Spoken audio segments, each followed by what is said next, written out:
திமுக கும்பல் திராவிட கட்சிகளை ஒழிக்க நினைக்கிறது என்று வைகோ கூறியிருக்காங்க சார். இன்னைக்கு அதை பற்றி உங்களுடைய நிலைப்பாடு? மதிமுக ஒழிச்ச புண்ணியவன் யாருன்னு அவர் சொல்லிட்டாருங்களா, சந்தோஷமாக இருக்கும். அவருக்கு ஒரு காலத்தில் கட்சி ஆரம்பித்தப்ப திராவிட முன்னேற்ற கழகம் மிரண்டு போயிருந்தது. 8 வலிமை மிக்க மாவட்ட செயலாளர்கள், அவங்க பூரா மீனாட்சி சுந்தரத்துலேருந்து செஞ்சி ராமச்சந்திரன்லேருந்து கோயம்புத்தூர் கண்ணப்பனிலிருந்து ஏழுமலை, இந்த மாதிரியா 8 powerful district secretaries of DMK வைகோட்டை போனாங்க. இன்றைக்கி அந்த கட்சி எங்கே இருக்குது? காணா போச்சு. ஆகவே உங்களை நீங்களே அழிச்சிக்கும் பொழுது எங்களுக்கு ஏது வேலைன்னு கேட்குறேன் நான். அதனால் வைகோவின் கற்பனைக்கு நல்ல வளமாக இருக்குது, அதுக்காக அவருக்கு பாராட்டு.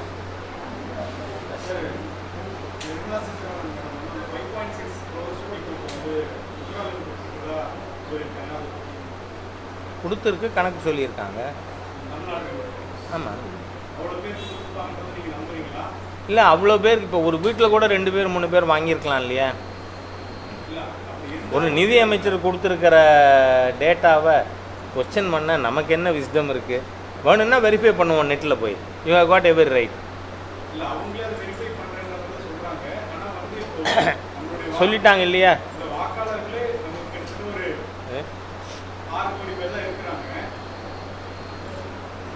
ரிப்பீட்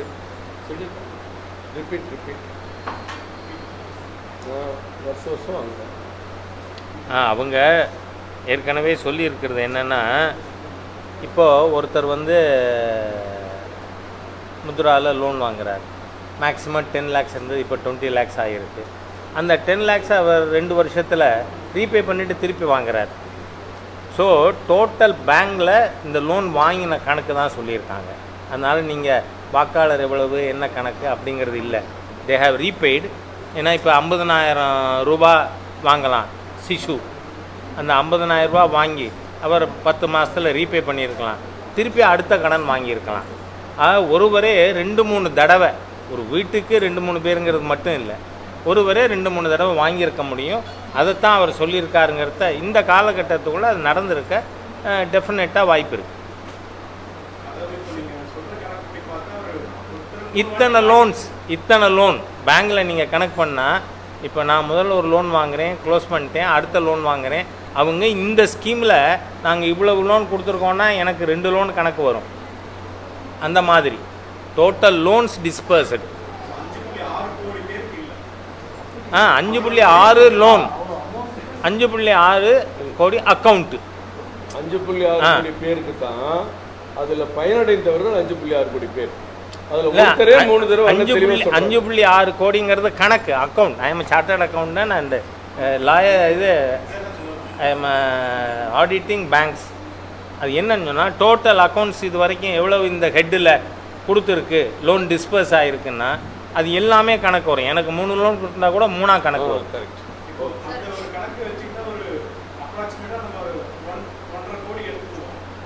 நீங்கள் இதெல்லாம் அனலைஸ் பண்ணுற இடம் இந்த இடம் இல்லை.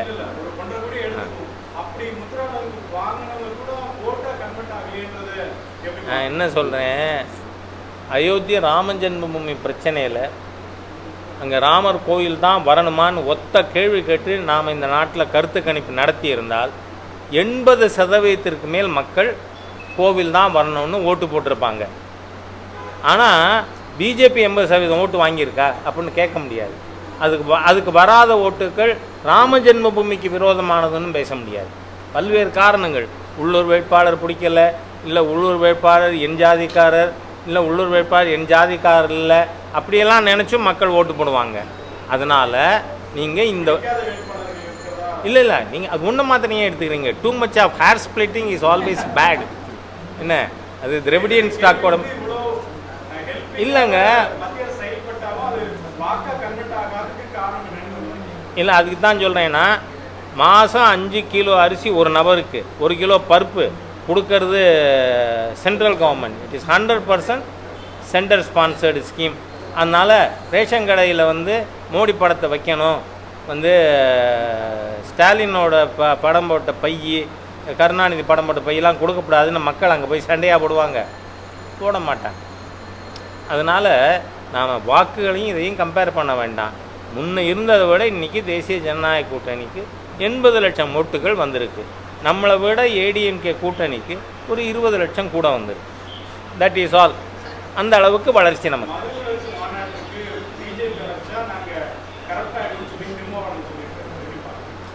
கரப்ட் ஆகிடும்னா எனக்கு அர்த்தம் புரியல.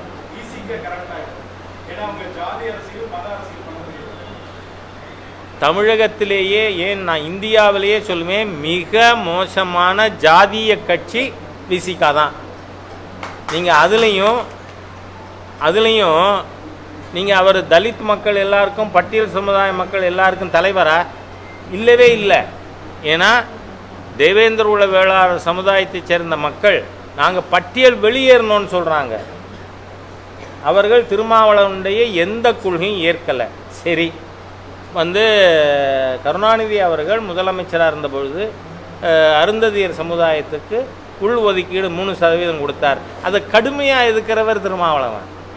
நீங்கள் பட்டியல் சமுதாயத்துக்குள்ளேயே ஒரு குறிப்பிட்ட ஒரு சமுதாயத்துக்கு மாத்திரம் தலைவராக இருந்துக்கிண்டு அவ்வளோ குறுகிய ஜாதியவாதம் பேசின்னு இருக்கிறவர் இவர். மற்ற கட்சிகளையோ அல்லது பிஜேபியோ பேசலாமா?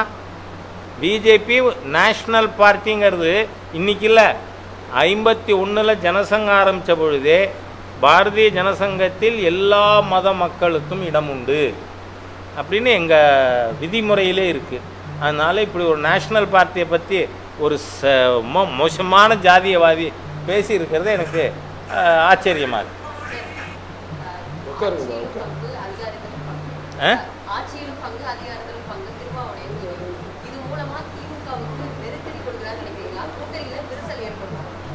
அதாவது திருமாவளவனுடைய இந்த கோரிக்கை நியாயமானது, சரியானது அப்படிங்கிறது என்னோட கருத்து. ஏன்னு சொன்னால், நாங்கள் எப்போவுமே வெறுமனை பேசுகிறவர்கள் இல்லை, செயல்படுத்துபவர்கள். நீங்கள் பார்த்தீங்கன்னா ஒன்று தமிழ்நாட்டில் ஒரு வாதம் என்ன வைக்கப்படுது, இந்த திராவிடியன் ஸ்டாக்னால் கூட்டணி அரசாங்கம் ஸ்டேபிளாக இருக்காதுன்னு. ஆனால் சென்டர்லேயே 99லேருந்து 2004 வரை திரு அடல் பிஹாரி வாஜ்பாய் அவர்கள் தலைமையில் கூட்டணி ஆட்சி 5 வருஷம் இருந்து நிரூபித்து காட்டியிருக்கோம். அதே மாதிரி 2014 மற்றும் 19 எங்களுக்கு பெரும்பான்மை இருந்த காலகட்டத்திலும் நாங்கள் கூட்டணி இருந்த அனைத்து கட்சிகளோடும் அதிகாரத்தை பகிர்ந்து இருக்கிறோம். ஆகவே செஞ்சு காட்டியிருக்கோம். அதன் அடிப்படையில் பார்த்தா நியாயமாக திராவிட முன்னேற்ற கழகம் அவங்க கூட்டணியில் யார் யார் படமெல்லாம் போஸ்டரில் ஒட்டி ஓட்டுக்கிட்டாங்களோ, யாரெல்லாம் அவங்க கூட்டணி தலைவர்களாக இருந்தாங்களோ அவங்களெல்லாம் மந்திரி சபையில் சேர்க்கணும்னு கோரிக்கை வந்தால் அது நியாயமானது. நாங்கள் செஞ்சு காட்டியிருக்கிறதுனால அதை ஆதரிக்கிறேன். நான்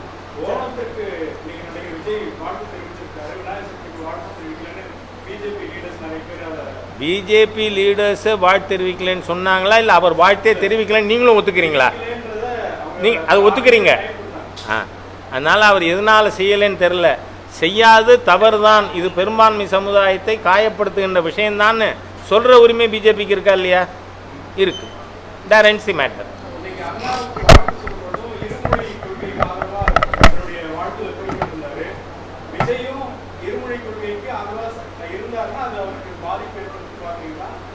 நான் ஒரு விஷயங்க, செப்பு மொழி 18 உடையாள் எனில் சிந்தனை ஒன்றுடையாள் என்கின்ற பாரதியின் கவிதைகளை வேதமாக ஏற்றிருக்கிறார்கள் பாரதிய ஜனதா கட்சியினர். ஆனால் இந்த திராவிடியன் ஸ்டாக்கு தமிழுக்காக ரொம்ப வெளியில் கூச்சல் போடுறவங்க வீட்டுக்குள்ளே வேறு மொழி பேசுகிறவங்களா இல்லையா? வேஷதாரிகள். சரி, அது மட்டுமில்லை, தமிழ்நாட்டில் பிரதானமான சிபிஎஸ்சி ஸ்கூல்லாம் நடத்துறது யார்? ஆற்காடு வீராசாமி, துரைமுருகன், இவங்க குடும்பமெல்லாம். முதல்வர் ஸ்டாலினோட மகள் வேளச்சேரியில் சன்ஷைன் ஸ்கூல். இவங்க ஒரு பக்கத்தில் பணம் சம்பாதிக்க சிபிஎஸ்சி ஸ்கூல் நடத்துவாங்க. சரி, என்னோட சிம்பிள் கொஸ்டின், இதை நீங்கள் ஊடக நண்பர்கள் எனக்கு கொஞ்சம் உதவி கூட செஞ்சால் நான் வரவேற்பேன், நன்றி உள்ளவனாக இருப்பேன். சென்னையில் 200 கார்ப்பரேஷன் வார்டு இருக்குது. அந்த 200 கவுன்சிலர்ஸ் டிஎம்கே, எம்டிஎம்கே, பிசிகா இதில் தான் அதிகமாக இருக்குது, காங்கிரஸ். அவங்க யாராவது அவங்க குழந்தைய இருமொழி கொள்கைன்னு சொல்லி அந்த பள்ளிக்கூடத்தில் படிக்க வைக்கிறாங்களா? நீ படிக்க வைக்கலைன்னா நான் கேட்குறேன், உன் வீட்டுக்கு மும்மொழி, தமிழ்நாட்டுக்கு இருமொழியா? என்ன ஹிப்போக்ரசி, என்ன போலித்தனம், என்ன அயோக்கியத்தனம்னே கேட்குறேன் நான். அதனால் இந்த திராவிடியன் ஸ்டாக்கு, இந்த திமுகவை ஆதரிக்கிற யாராக இருந்தாலும், அது let it be anybody who supports 2 language formula, தங்கள் குழந்தை சிபிஎஸ்சி ஸ்கூலில் படிக்கிறத நாளைக்கு காலையில் டிசியை வாங்கி அதுகளை சமச்சீர் கல்விக்கூடத்தில் சேர்க்கணும். உங்கள் குழந்தை மும்மொழி படிக்கும், 4 மொழி படிக்கும். ஆனால் என் ஏழை விவசாயி தொழிலாளி தமிழன் தன் குழந்தைய படிக்க வைக்க முடியாதா? இந்த வேடதாரிகளை தோலுரித்து காட்டாமல் பாரதிய ஜனதா கட்சி விடாது. அது யாராக இருக்கட்டும், இருமொழின்னு பேசுகிறவங்க குழந்தை பூரா எந்த ஸ்கூலில் படிக்குதுன்னு அவங்க வீட்டு வாசலில் போர்டு எழுதி வைப்போம், எந்த தலைவராக இருக்கட்டும். இல்லை, அதான் சொல்கிறேன்னா, ஆதரிக்கிறாருன்னா இதை சொல்லுவாரா? அவர் வீட்டில் இருக்கக்கூடியவர்கள் இருமொழி பள்ளிக்கூடத்தில் தான் படிக்கணும், சிபிஎஸ்சியில் படிக்கப்படாது, 3ஆவது மொழி படிக்கப்படாது, ஹிந்தியை கண்ணால் கூட எழுத்த பார்க்கப்படாது சொல்லுவாரா? சொல்லலைன்னா இஸ் இட் நாட் ஹிப்போக்ரிட்டிக்கல்? நீங்கள் சொல்லுங்கள், அவர் சொல்ல வேண்டாம் எனக்கு. அதான் சொல்கிறேன், எங்கே வேணா இருக்கட்டும். நீங்கள் சமச்சீர் கல்வி கருணாநிதி அவர்கள் கொண்டு வந்த பாடத்திட்டத்தை ஏற்றுக்காதவர் என்னை பொறுத்தவரை ஹிப்போக்ரட்.